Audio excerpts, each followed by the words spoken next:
Le Sénat ivoirien a adopté 2 projets de loi. Le premier sur la simplification de la procédure d'immatriculation des entreprises et le second porte code des investissements en Côte d'Ivoire. Les 2 projets de loi vont dans le sens du processus pour l'amélioration du climat des affaires déjà entamé dans le pays. Léon Pro.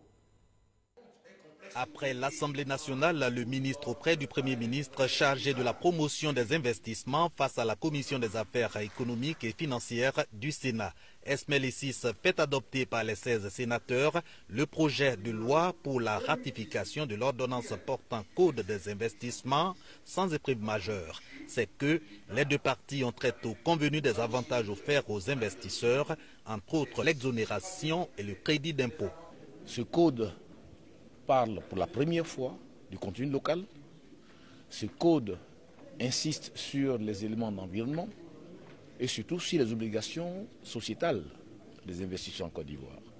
Donc, permet à la Côte d'Ivoire d'offrir aux investisseurs des avantages certes attractifs, mais aussi à l'État d'avoir une dépense fiscale maîtrisée et bien adressée.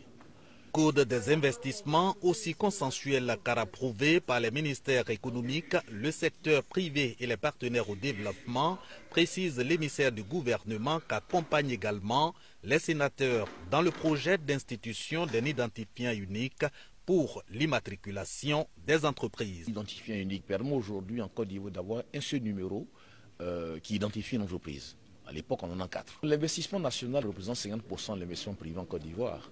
La problématique que nous souhaitons résoudre, c'est comment le national ivoirien est encore plus présent dans l'investissement privé. Au total, ces 2 projets de loi ainsi examinés, des stimulateurs de l'amélioration de l'environnement ivoirien des affaires.